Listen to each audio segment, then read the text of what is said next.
नारी अगर पति का नाम लेती है तो उसकी आयु तिल भर की क्षीण होती चली जाती है। कितना? तिल भर। स्कंद पुराण में लिखा है तिल भर की आयु क्षीण होती चली जाती। नारी ज्येष्ठ पुत्र का नाम लेती है, हाँ ज्येष्ठ में अगर बेटी है तो उसका नाम ले सकती है, पर ज्येष्ठ पुत्र बड़ा पुत्र है और पुत्र का नाम लेती है तो उस बालक की कभी उन्नति नहीं हो सकती। तन से, मन से या धन से वो बालक हमेशा दुखी ही रहेगा। तुम दुनिया का सारा सपोर्ट कर दो, तुम चाहे अपनी प्रॉपर्टी बड़े बेटे के नाम कर दो, तुम चाहे पूरा दुनिया भर का सुख अपने बेटे के सामने लाकर खड़ा कर दो, तो भी अगर मां अपने बड़े पुत्र का नाम बार बार लेती है तो वो पुत्र या तो तन से या मन से या धन से दुखी ही मिलेगा, वो सुख नहीं पा सकता।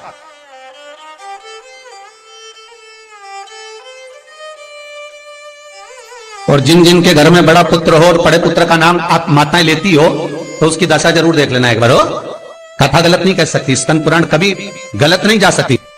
आपके घर में भी अगर बड़ा पुत्र हो और पुत्र का नाम अगर आप ले रहे हो, हाँ ये जरूर है अगर बेटी बड़ी और उसके बाद पुत्र बड़ा है तो वो ज्येष्ठ नहीं माना जाएगा। ध्यान रखना, ज्येष्ठ का मतलब होता है सबसे बड़ा पुत्र, उसके बाद सारे बच्चों का जन्म हुआ। क्योंकि बेटी अगर जन्म ले ली पहले फिर बेटा हुआ तो बेटी ज्येष्ठ कहलाएगी, है बेटा नहीं कहलाएगा। अगर पहला ज्येष्ठ पुत्र है तो मां सारी प्रॉपर्टी दे दे, सारा वैभव दे दे, मां सारा दौलत दे दे, मां उसके ऊपर सर्वस्व निछावर कर दे। पर अगर बेटे का नाम माता बार बार लेती है तो उस बेटे की उन्नति तरक्की नहीं हो सकती, उसको जीवन में सुख नहीं मिल सकता, कुछ ना कुछ चीज से वो दुखी रहेगा। चाहे वो बच्चों से रहे, पत्नी से रहे, परिवार से रहे, कुटुंब से रहे, व्यापार में रहे, व्यवसाय में रहे, ऑफिस में रहे, चाहे अपने शरीर से रहे, पर दुख तो उसके भाग्य में थोड़ा लिखा ही रहे। और जो चीज वेद व्यास जी ने वर्णन कर दी महाराज, उसका प्रमाण आप खुद भी अपने घर में देखो कि सही है कि गलत है। जिस जिस घर में बड़ा पुत्र हो और मां उसका नाम बार बार लेती हो, बार बार लेती हो, उस पुत्र की दशा देखिएगा आप। तन मन और धन तीन तरह से। इसलिए निवेदन करूंगा मेरी माताओं से, आपका प्रेम बहुत है क्योंकि आपका बेटा बड़ा है, आपका पुत्र बड़ा है, आपका बहुत प्रेम है और बेटे का भी माता के प्रति बहुत प्रेम है। पर उस प्रेम में तुम्हारा जो संबोधन है बार बार नाम लेने का, उससे उसको तकलीफ हो सकती है। इसलिए निवेदन है, मेरे कृष्ण का नाम कृष्ण था पर यशोदा कभी कृष्ण नहीं बोली है, कभी नहीं। यशोदा कभी कृष्ण नहीं बोली, कन्वा कहती थी। आपके बेटे का नाम कुछ भी, आप उसको नाम से मत पुकारो, उसका नाम चेंज कर दो, थोड़ा सा बदल दो, आप उस नाम से उसको पुकारना पड़ेगा। आप जो भी बोलना चाहे, आपके दिल की बात है, तो आपके पुत्र से आप क्या बोल सकते हो।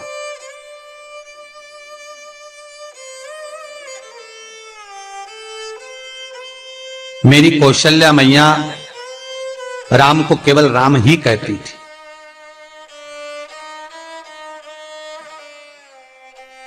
केकई राघव कहती थी, सब्सक्राइब करें। सुमित्रा रघु कहती थी, पर कौशल्या नाम नहीं बदल। और ज्येष्ठ पुत्र थे राम, बड़े थे, बड़े हुए, वन जाना पड़ा, लौट कर आए, धोबी की वार्ता सुनकर सीता का परित्याग करना पड़ा।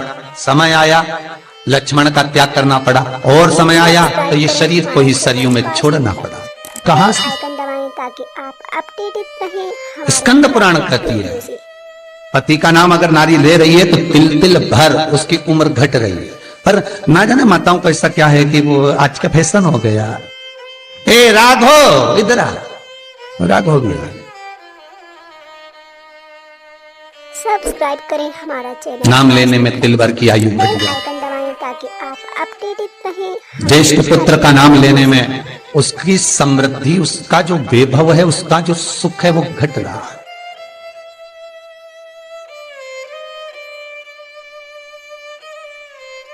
तीसरा, जिस गुरु से गुरु मंत्र लिया है, गुरु दीक्षा ली है, जिस गुरु से आपने गुरु मंत्र का स्मरण किया है, जिस गुरु से आपने गुरु मुख हुए हैं, जिस गुरु से आपने गुरु मंत्र लिया है, आपने अगर मंत्र ले लिया, चार जगह पर बात निकले, कोई पूछ भी ले कि आपने गुरु मंत्र किससे लिया, तो बता दो भैया हम तो वहां गए थे, वहां का जो गुरु जी है उनसे हमने गुरु मंत्र लिया, वही हमारे गुरु है।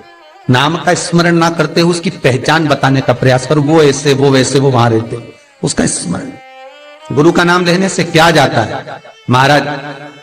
शास्त्र कहता है गुरु जिसने मंत्र दिया उसका नाम मत लो, गुरु ने जो मंत्र दिया उसका नाम लो। बहुत ध्यान देना महाराज। दुनिया के लोग गुरु का नाम लेकर बैठे हैं, उन गुरु जी से मंत्र लिया था तो उन्हीं का नाम लिया जाए, श्री ये मान जी ये मान जी। अरे क्या नाम लेना, क्या नाम ले? हमें गुरु का नाम नहीं याद करना, हमें गुरु मंत्र याद करना। जो गुरु ने मंत्र दिया उसका स्मरण करना। क्या होता है? स्कंद पुराण कहती है जब माला जपने के लिए बैठते हैं तो गुरु का श्री विग्रह तुम्हारे सामने होना चाहिए कि हमने उन गुरु जी से मंत्र लिया है, और गुरु का नाम नहीं। गुरु मंत्र लेते समय गुरु का विग्रह सामने हो और मंत्र जो गुरु ने दिया है उसका स्मरण, उसका स्मरण। हम बार बार अगर गुरु के नाम का स्मरण करते हैं, हम बार बार गुरु का नाम लेते हैं, जिस गुरु से मंत्र लिया उसका नाम अगर हम बार बार ले रहे हैं तो हमारे घर में महाराज शांति टिकती नहीं है। थोड़ा सा क्रोध क्लेश थोड़ा बड़ा रहता है। अगर तुम्हारे परिवार में तुम्हारे घर में कोई किसी की निंदा करता हो तो कह देना भैया हमको 24 तरह के नरक में नहीं जाना, तू चुपचाप हो जाए। बिल्कुल चुप। 94 नरक में से 24 नरक निंदा के। बेल आइकन दबाएं ताकि आप अपडेटेड रहें। केवल निंदा सुनना, वीडियो से और निंदा करने वाला तो केवल 4 नरक में गिरता है। क्यों 4 नरक में गिरता? तो पूछा निंदा करने वाले को ज्यादा पाप लगना चाहिए, नहीं उसको कम लगता। तो कम क्यों लगता है? तो अग्नि पुराण में लिखा कि निंदा करने वाला को 4 नरक का भोग इसलिए भुगताया जाता है क्योंकि जिसकी वो निंदा करता है उसके सारे पाप धुलता है। मतलब आप किसी की निंदा कर रहे हो तो उसके पाप धुल रहे हैं। किसके? जिसकी निंदा हो रही है। तो वो निंदा करने वाले को तो भगवान ने इसलिए पैदा करा क्योंकि तू पाप धोएगा, तो इसलिए उसको 4 नरक। और जो सुन रहा है, अरे बोलो तो जम के, उसको 24 नरक। सब्सक्राइब करें पूरा 100% पाप कर्म तुम्हारे होंगे। आइकन दबाएं ताकि आप उसको तो कम ही लगा जिसने करी, हर एक वीडियो से। और जो सुन रहा है उसको ज्यादा लगा।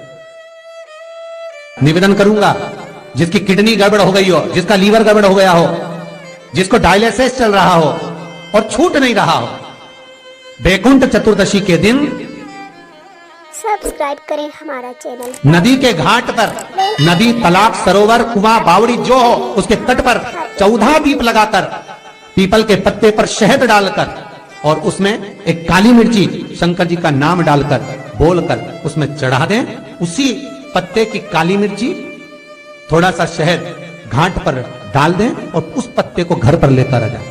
जिसको डॉक्टर ने कह दिया डायलिसिस होगा, किडनी लीवर गड़बड़ हो रहे हैं, बैकुंठ चतुर्दशी के दिन रात्रि को 14 दीप लगाकर जब घाट से आए, जिस व्यक्ति को रोग है बीमारी है उसको वो पत्ते समेत चटा देंगे। हर एक वीडियो से और फिर जाकर आप 8 दिन 10 दिन बाद जांच करवाओ, आपको उसका फल प्राप्त हो जाए। और विश्वास रखकर, क्योंकि हरि और हर मिलन कोई साधारण नहीं है। बैकुंठ चतुर्दशी का हिंदू धर्म का एक त्योहार जो हमारे भगवान शिव ने निर्मित किया है।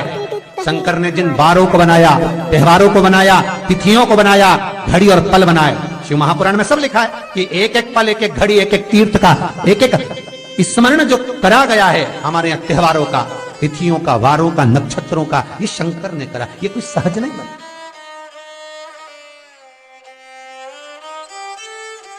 की सहजता नहीं है। श्री शिवाय सब्सक्राइब करें हमारा चैनल वास्तु फैक्ट। श्री बेल आइकन दबाएं ताकि शिवाय अपडेटेड रहें नमस्तुभ्यं वीडियो से। श्री शिवाय नमस्तुभ्यं।